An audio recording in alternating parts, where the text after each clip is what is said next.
नमस्कार दोस्तों, मैं किशोर कुमार फंडामेंटल रिजल्ट में आपका स्वागत करता हूं। जैसा कि आज का सब्जेक्ट जो हमारा है वो हॉर्टिकल्चर से रिलेटेड है। टॉपिक है हमारा fruit drop, causes and control of fruit drop.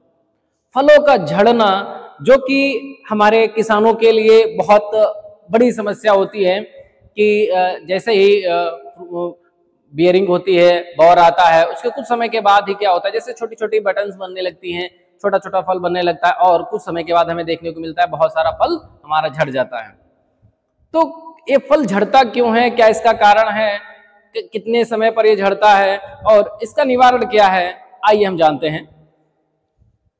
Fruit drop फलों के पकने से पूर्व ही फल का पेड़ से गिर जाने को फ्रूट ड्रॉप कहते हैं। पेड़ पर जैसे फल लगा हुआ है और पकने से पूर्व ही वो गिर जाए तो वो चीज क्या कहलाती है, फ्रूट ड्रॉप कहलाती है। ठीक है। उचित परागण ना होने से क्या होता है, उचित परागण ना होने से भ्रूण पतन एबॉर्शन हो जाता है, जिससे क्या होता है, फल हमारा पकने से पूर्व ही गिर जाता है। यह समस्या किसमें ज्यादा देखने को मिलती है? आम है, नींबू है, अमरूद है, सेब है, नाशपाती है, इनमें यह समस्या ज्यादा देखने को मिलती है। आगे चलते हैं। Type of fruit drop. Fruit drop कितने प्रकार का होता है? पहला क्या है, दल पुंज झड़न। ये मुख्यतः सेब, नाशपाती में होता है, जो कि 2 से 3 सप्ताह तक चलता रहता है। छोटे छोटे फल बनते हैं और वो गिर जाते हैं। दूसरा है कंचा अवस्था, जिसे हम मार्वल स्टेज कहते हैं। ये अवस्था जो है बहुत ही, इसमें क्या होता है, छोटे छोटे फल बनते हैं और वो फिर गिरने लगते हैं, उसको हम मार्वल अवस्था कहते हैं। ये सबसे ज्यादा हार्मफुल होती है। सेब, नाशपाती, चेरी में ये समस्या आती है। आम में होने वाला मई झड़न, इसको क्या बोलते हैं, मई झड़न कहते हैं, जिसमें जो है 15 से 30 mm डायमीटर का फल होता है और फिर वो झड़ जाता है। तो ये समस्या बहुत ज्यादा देखने को मिलती है कि इतना इतना सा फल हुआ और वो फिर वो झड़ने लगता है, तो इससे हमारे फार्मर्स को बहुत ज्यादा नुकसान होता है।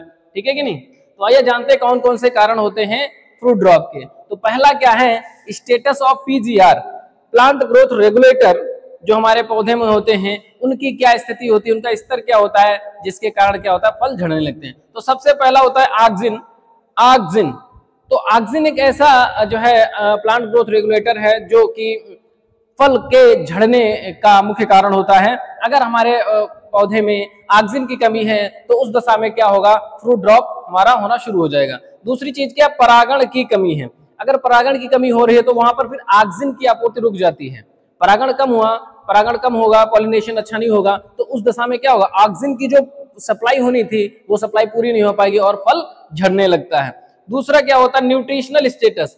देखो सीधी सी बात है, अगर पोषक तत्वों की पूर्ति हम अच्छी तरीके से नहीं करेंगे, चाहे हमारा क्रॉप्स में हो या हमारा फ्रूट क्रॉप्स में हो, तो फलों में भी क्या चाहिए, नाइट्रोजन, फास्फोरस, पोटास चाहिए, कैल्शियम, मैग्नीशियम, सल्फर चाहिए। तो अगर उनकी कमी है तो क्या होगा, फल झड़ने शुरू हो जाएंगे। तो सबसे पहला मुख्य होता है हमारा नाइट्रोजन। अगर नाइट्रोजन तत्व हमारा नहीं है, उसकी कमी है, तो वहां पर फल झड़ने लगते हैं। उसके बाद कैल्शियम है, ये विगलन परत का निर्माण करता है। अगर कैल्शियम की कमी हो जाएगी तो फिर क्या होगा, वहां पर फ्रूट ड्रॉप होना शुरू हो जाएगा। इसके बाद अगर हम बात करें मैग्नीशियम और कॉपर की, तो ये फोटोसिंथेसिस करते हैं, साथ ही साथ मेटाबॉलिज्म से जुड़े होते हैं। अगर प्रॉपर फोटोसिंथेसिस नहीं होगी, प्रॉपर भोजन नहीं बन पाएगा, तब उस दशा में भी क्या होगा, फल झड़ना प्रारंभ हो जाएगा। तो हमें क्या करना चाहिए, हमें जितने भी 17 इसेंशियल न्यूट्रिएंट्स हैं उनकी पूर्ति एप्रोप्रिएट मैनर में करनी चाहिए और जो उचित मात्रा है वो हमें पौधों में देना चाहिए, जिससे कि पोषक तत्वों की कमी ना हो और फल ना झड़े। इसके बाद क्या आता है, इनएडिक्वेट पॉलिनेशन। तो मैंने पहले ही बताया है कि अगर पर्याप्त मात्रा में पॉलिनेशन नहीं होगा तो फिर ऑक्सिन की आपूर्ति नहीं हो पाएगी और फल झड़ना प्रारंभ हो जाएगा। तो उसके लिए हमें क्या करना चाहिए, पॉलिनेटर जो है उनका उपयोग करना चाहिए या पॉलिनेटर ट्रीज का प्रयोग करना चाहिए। तो हमने देखा है कि कई लोग होते हैं कि बाग को सिंगल पौधों से लगा देते हैं, तो नहीं, वहां पर कई पॉलिनेटर ट्रीज को भी लगाना चाहिए जो पॉलिनेशन में सहायक हो। तो ध्यान रखें कि 50 फीट तक जो है पॉलिनेटर किस्मों को लगाना चाहिए, जिससे कि पॉलिनेशन अच्छा हो और फ्रूट ड्रॉप की समस्या न हो। आइए आगे चलते हैं। क्या है, अत्यधिक पुष्पण और फलन। देखो एक बहुत महत्वपूर्ण बात होती है कि जैसे जो न्यूली प्लांट होते हैं, नया छोटा छोटा पौधा है और उसमें बहुत ज्यादा मात्रा में फल आ गए हैं, तो उस दशा में क्या होता है कि पौधा स्वतः ही फलों को गिराना शुरू कर देता है। वो भी समस्या कहते हैं फ्रूट ड्रॉप की होती है कि पौधे में क्या है, इतना क्षमता नहीं है और छोटा पौधा है, 2-3 साल का पौधा हुआ है और उसके अंदर इतनी क्षमता नहीं है कि वो उन जो फूल फल आए हैं उनको पोषण दे सके या उनको टिका सके, तो वो क्या करता है, स्वतः ही फल को गिराने लगता है। दूसरी कंडीशन क्या होती है, जैसे जैसे पौधा बड़ा होने लगता है तो उसके अंदर जो भोज्य पदार्थ संचित होता है उससे उसको प्रयोग कर लेता है और फिर वहां पर फल नहीं झड़ते हैं। तो सेब की कंडीशन में क्या देखा जाता है, सेब में विरलीकरण किया जाता है 4 से 6 इंच की दूरी पर ही हमको क्या करना चाहिए, सेब को रखना चाहिए। मतलब एक सेब से दूसरे सेब की दूरी जो है 4 से 6 इंच होनी चाहिए। उस दशा में क्या होगा, विरलीकरण बहुत करना आवश्यक होता, नहीं तो पुष्प नहीं तो फल क्या होगा, वो ना गिरना शुरू हो जाएगा या खुद अपने आप ही उसको ड्रॉप कर देगा। तो इसके लिए आप हाथ से भी तोड़ सकते हैं या शार्प नाइफ का भी इस्तेमाल कर सकते हैं।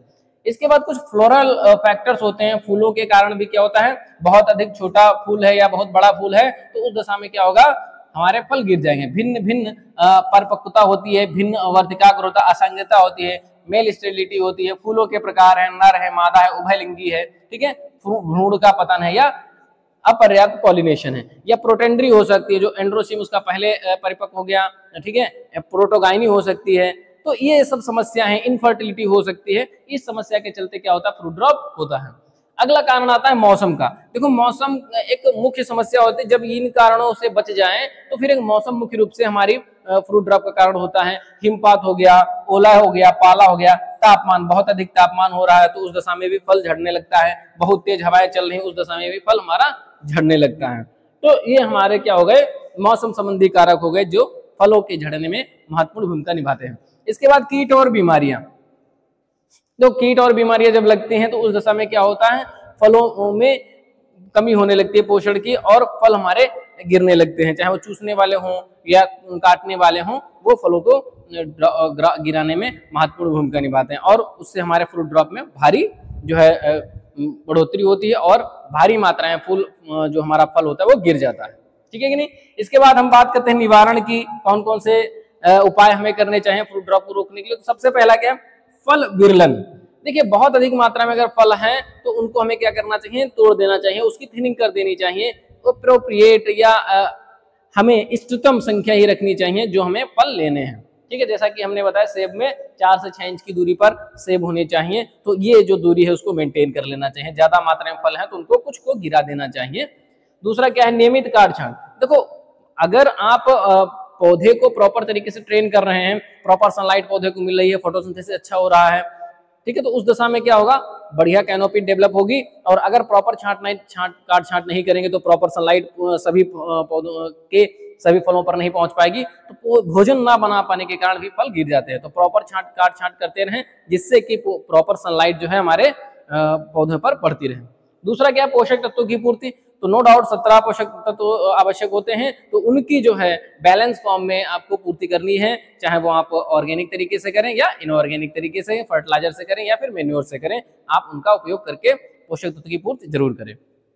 इसके बाद क्या, वृद्धि नियामक का उपयोग। तो जो ग्रोथ रेगुलेटर्स होते हैं उनका उपयोग करना चाहिए, जैसे NaN, ethylene acetic acid, indole acetic acid है, जिब्रेलिक एसिड जो फूड ड्रॉप को बहुत ज्यादा रोकने का काम करता है, और 2,4-D, इन सब का हमें उपयोग करना चाहिए फ्रूट ड्रॉप को रोकने के लिए। तो जो भी हमारे फार्मेसी लेक्चर को देखें तो ध्यान रखें फल कैसे गिर रहे हैं और कैसे उनको रोकना है। तो इन उपायों को आप करके फ्रूट ड्रॉप को रोक सकते हैं और अपनी जो है मुनाफा ज्यादा कमा सकते हैं, क्योंकि फल जब गिर जाता है तो वो किसी काम का नहीं रहता है। मान लिया ऐसी अवस्था पर फल गिर गया कि अब पकने ही वाला है, तो उस दशा में भी क्या होता है, किसान को बहुत हानि होती है। तो आशा करते हैं लेक्चर आपको अच्छा लगेगा, और चैनल को सब्सक्राइब नहीं किया तो चैनल को सब्सक्राइब कर लेना। धन्यवाद।